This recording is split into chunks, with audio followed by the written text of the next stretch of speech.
Afsonalar, rivoyatlar. Bu sirli olam bizni doim o'ziga rom etib kelgan. Yaxshilik xudosi Hurmuz, yomonlik xudosi Ahramonni yengan kun haqidagi afsona yoki Abu Rayhon Biruniyning sayyoralar harakatining boshlanish kuni haqidagi taxmini. Odam ato bilan Mamo Havo uchrashgan kun haqidagi rivoyat u yarim afsonaviy shoh Jamshid haqidagi hikoyalar. Zero bu afsonaviy rivoyatlarning bari Navruzning paydo bo'lish tarixiga aloqador.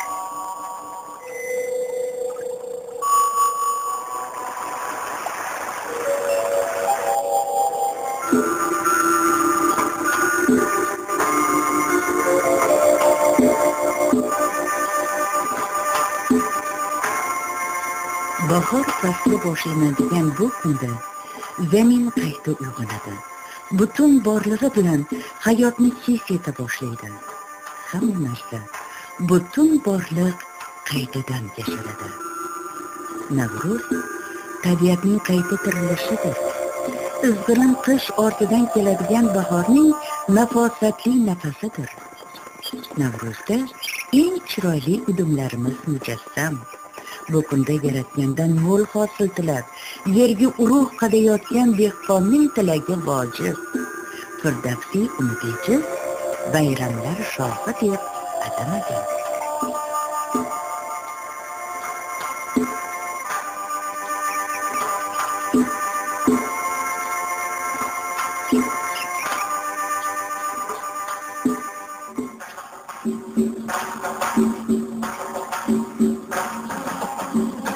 Umar Xayyom o'zining Navruznoma asarida har kishi Navruzni bayram qilib, shod va xurramlik etsa, kelasi yil Navruz kelgunga qadar uning umri xursandchilik va shodlik bilan o'tishi muqarrar deb yozgan edi. Odamlar Navruz arafasida uylarni orastilab, bayram kuniga yangi liboslar kiyganlar. Dasturxon tuzatib, Navruzni 6 kun davomida nishonlaganlar. Kichik Navruz, katta Navruz degan atamalar o'sha paytlarda yuzaga kelgan. Yaqinlari qabrini ziyorat qilish, bemorlarning holidan xabar olish, sovg'a salom ulashish ushbu bayramning chiroyli udumlaridan edi. Xalq sayrlari, kurash, uloq, qiz qo'shdi o'yinlarda boy-u kambag'al birdek ishtirok etardi. Navruzni ana shunday tarzda nishonlash bundan 2600 yil avval Ahmoniylar davrida ommaviy tus olgan.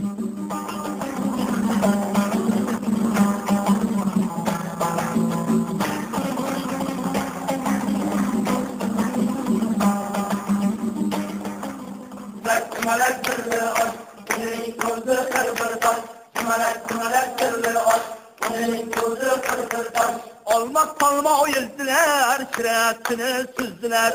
Olmak salma yezdiler, şiratını süzdüler. Şira iptek geçildi, un bilen yok koşuldu. Şira iptek geçildi, un bilen yok koşuldu. Kümelek kümelek kırıldı, kimin gözü kırılır bak. Kümelek kırıldı bak, kimin gözü kırılır bak. Onan bugün kazandı, kümelek kaynar kazandı. Onam bugün kazandı, kümelek kaynar kazandı.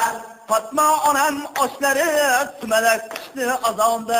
Fatma onam oşları, kümelek kıştı azandı. Kümelek kırdı bak, kimin gözü kırılır bak. Kümelek kırdı bak, kimin gözü kırılır bak.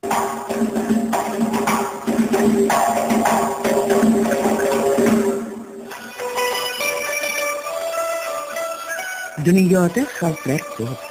Har bir xalqning o'z an'analari, o'ziga xos libosi va o'z bayramlari bor. Chetdan tashrif buyurgan odamga mahalliy aholining urf-odatlari, bayramlari, hatto milliy taomlari ushbu xalq haqida ko'p narsalarni bilib olish imkonini beradi.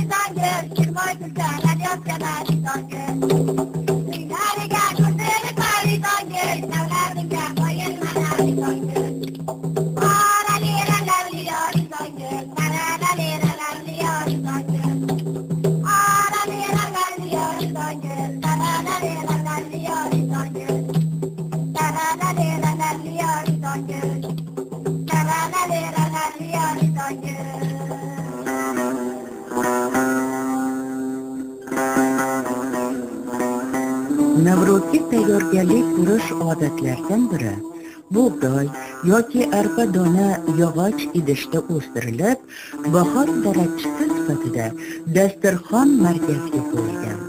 Bu odat yangi yil suv va ekinga mo'l bo'lsin degan ma'noni bildirgan.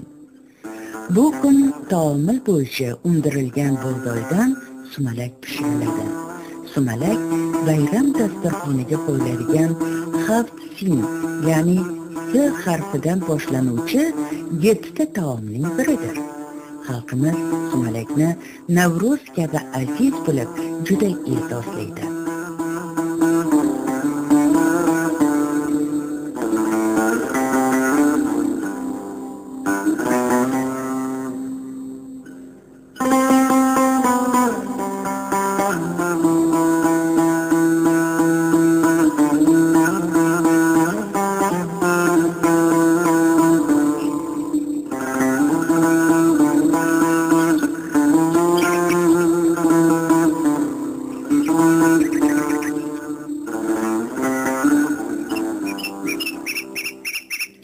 Rivoyat qilishlaricha, Zardoshning ayoli bug'doyni yanchib, har doimgidek bo'tqa pishirishga kirishibdi. Lekin qori uxlab qolganida osmon falakdan 30 ta malak tushib, qozondagi taomni tonggacha pishiribdilar. Ertalab o'sha bo'tqani yeganlarida u hech oldingilarga o'xshamas, benihoya totli, mazali edi. Shu mo'tabar taomni 30 malak, ya'ni sumalak deb atay boshlabdilar.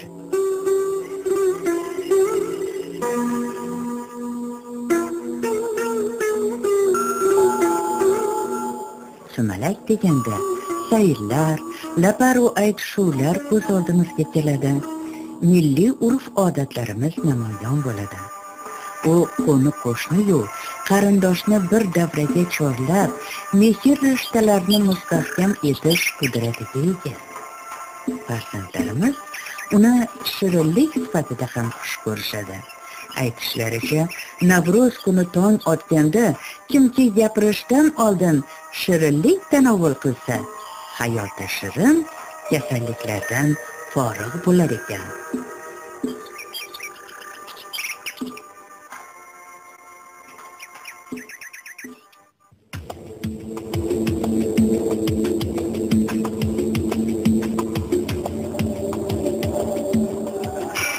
Navruz ko'hna an'analari, chiroyli o'yinlari, xalqchil musobaqalari bilan go'zal. O'zbekning ot o'ynatib maydonga chiqqan alqomat o'g'lonlari, kurashlarda kuragi yerga tegmagan xalqimning pahlavonlari haqida ko'plab tarixiy bitiklar mavjud.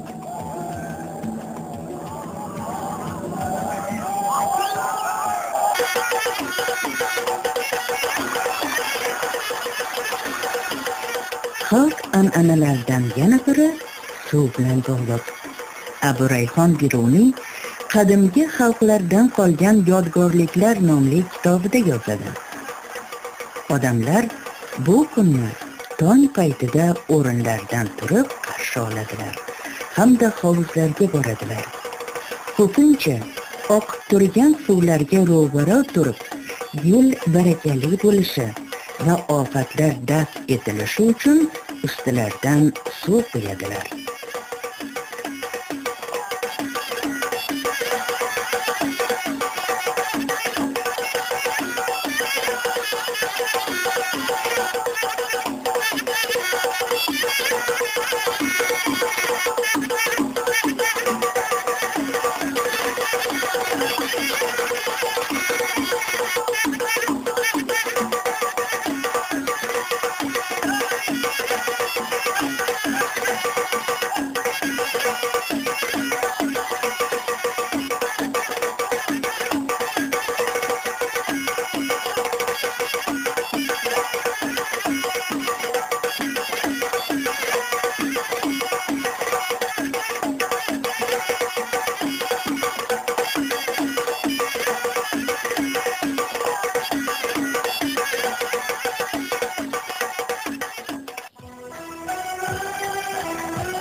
Navruzga tayyorgarlik arafasida qadim ajdodlarimiz 7 xil don, bug'doy, arpa, no'xat, jo'xori, guruch, mosh, loviyadan taom tayyorlashib, qo'ni-qo'shni qarindoshlarga tarqatishgan.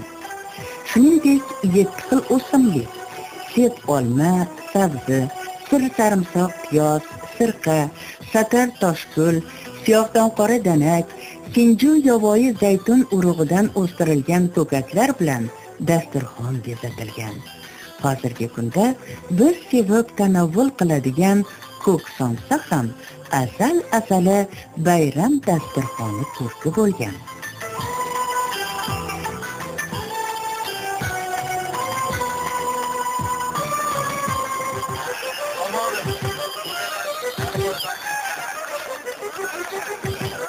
Yangi kun, yangi yil, Navro'zni kutib olish zavq quvonch bag'ishlaydi xalqimga.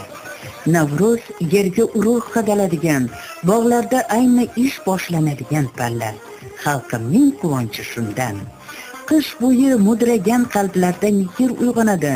Shuuri endi shakllanayotgan farzandlar qadim an'analarimiz, azaliy urflarimizdan boxabar bo'ladi. Xalqimning quvonchi ana shundan.